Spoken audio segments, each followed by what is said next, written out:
Hey, what's going on, guys? Jason Frausto for TennisUnleashed.net, and welcome to our 2024 post-match analysis of the U.S. Open men's final between Jannik Sinner and Taylor Fritz. If you want to find out who won this match and why, stay tuned. It's coming up next.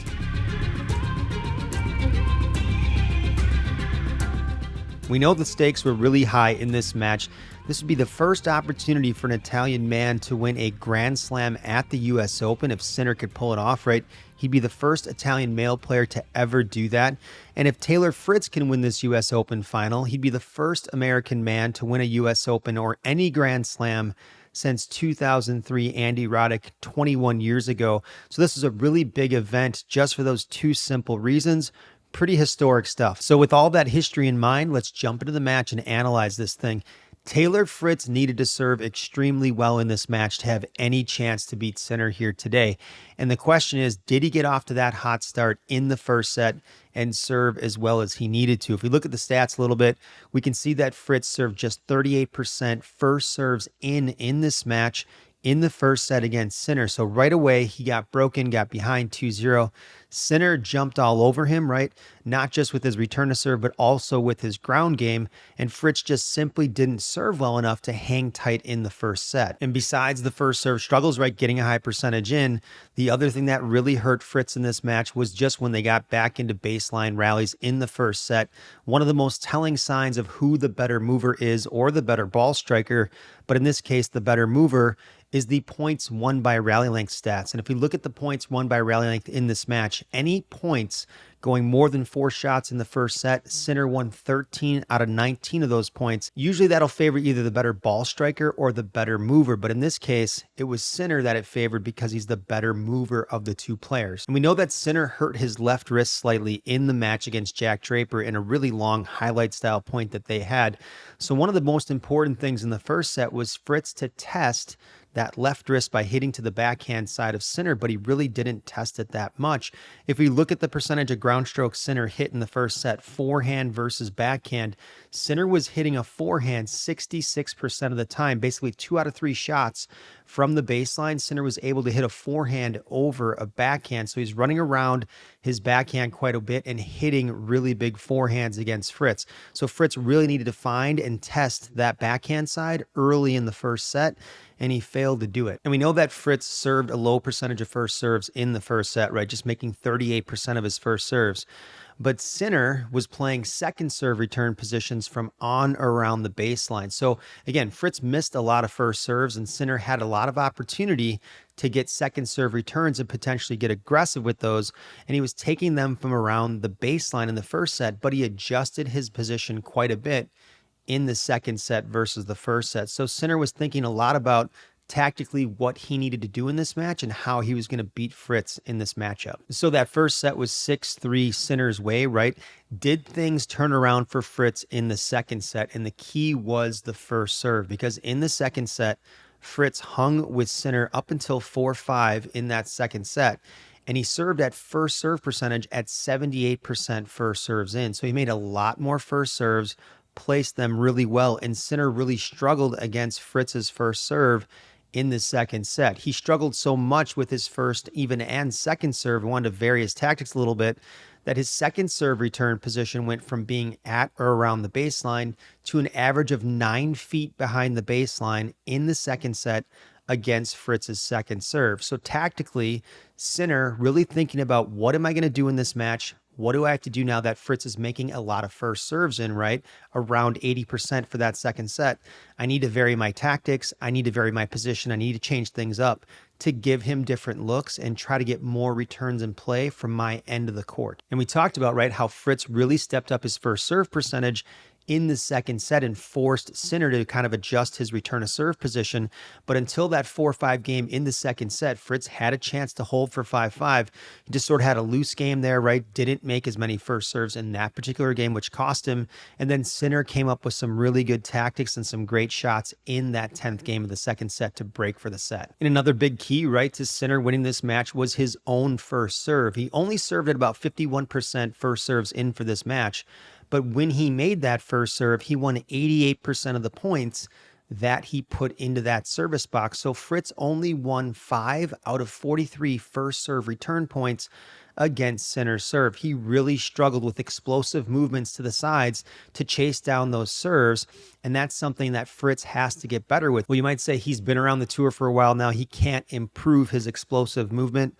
He's got to work on it either way, because if he wants to win a slam final against an opponent of this caliber, right, somebody like Sinner who's very explosive, he's going to have to improve in those areas so he can make more first serve returns and avoid the pressure associated with having to hold serve every single game. And if we look at the service stats for this match in particular, right, ATP Tour tracks serve rating, serve quality, and we can see that Sinner came in with a rating of 188 versus Fritz's 179. Even though Fritz had more aces and a higher first serve percentage for the entire match, the quality of Sinner's serves being closer to the lines and the outcome of those serves being better than Fritz's, right? A lot of non-returnables, a lot of missed serves.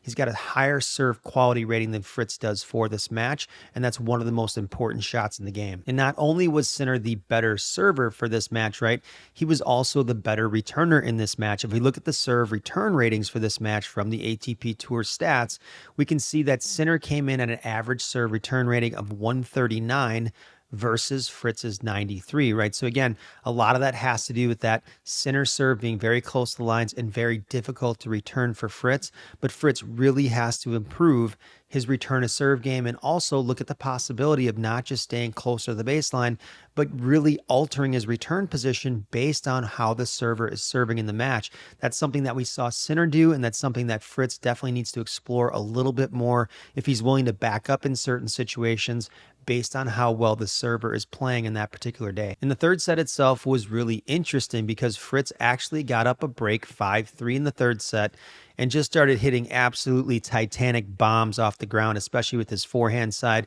You think he sort of got in the mindset of, hey, I can't beat this guy in longer points because he's the better mover. So I'm going to try to get aggressive earlier in the points than Sinner does, and I'll see, where the chips kind of fall at that point. And he ended up a break 5-3 in the third. But there were some other critical things that kind of happened from there and within the third set that kind of cost him that third set in particular. And one of those things was just the rock solid steadiness of Sinner's two-handed backhand in this case, right? We talked about how he fell on that left wrist in the semifinal match against Jack Draper, but here today in the final, his backhand was basically flawless. He only committed 3 unforced errors off his backhand side in the entire match. He had 11 off of his forehand side, but again, the backhand was basically bulletproof at just 3 unforced errors. If you look at Fritz's forehand in this match, it let him down quite a bit more than Sinner's did, right, with 18 unforced errors compared to Sinner's 11. And even Fritz's backhand, 9 unforced errors, which isn't that many over the course of 3 sets, but compared to Sinner's number of 3, Sinner won the backhand battle, especially in the cross-court rally. And the main reason that Sinner won that backhand battle and it held up a little bit better is he hits his backhand with more topspin.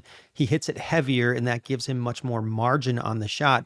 Fritz follows through a lot of times on the backhand, kind of opens up the racket face, which makes the shot a little flatter at times and a little more inconsistent off certain types of balls.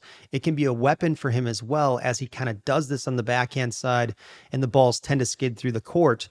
But even then, it's also a little bit more inconsistent against somebody like Sinner with that spinnier heavy ball. And another factor in the ground game, right? We talked about Fritz making 18 unforced errors off the forehand side.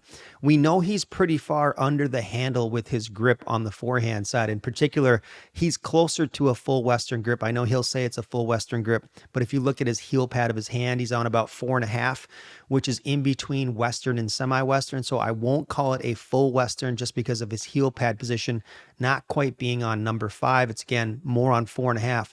But a grip like that on a faster surface like this, especially when playing somebody who's got a really big game like Sinner and hits the ball really big, can be sometimes a little bit of a liability against really big pace and really big depth. And again, Sinner has the kind of weapons where he can exploit a grip like that a little bit on that side and cause some of those errors to really rack up. So I know Fritz got to the final here. The grip wasn't an issue for him in his other matches, but he didn't face the type of firepower in the other matches that he faced in the finals against Sinner. Another thing that really hurt Fritz in this match was his forward movement. Sinner used the drop shot a few times against Fritz when he got further behind the baseline to exploit the lack of explosive movement from Fritz when Fritz moves forward into the court. His forward movement is really lacking. His side to side has gotten a lot better, but Fritz really has to get more comfortable at the net in general, and he has to get more comfortable when he has to make explosive moves forward. He's got to be able to track those drop shots down and neutralize them and end up finishing points at the net. Until he can do that, he's going to be susceptible against guys like Sinner and Alcaraz, who can use the drop shot to drop the ball right in front of him. And the last big factor in this match, guys, was really Sinner's ability to move explosively in and out of the corners of the court when he was on defense from Fritz. We saw that Fritz actually had the higher number of winners hit in this match. He was technically the aggressor in terms of winners, but Sinner really did a great job of neutralizing Fritz's big shots to the corners by countering with damage on those shots to turn the tables on Fritz a lot of times within just one shot, and then Sinner would get back on the offense and finish off the points. So Sinner's explosive movement in and out of the corners was a huge deciding factor in this match. All right, guys, that wraps it up for our 2024 US Open post-match analysis between Jannik Sinner and Taylor Fritz. If you found this video helpful or you feel like you learned something today, make sure you hit that like and subscribe button. I'm Jason Frausto for TennisUnleashed.net. I'll see you next time.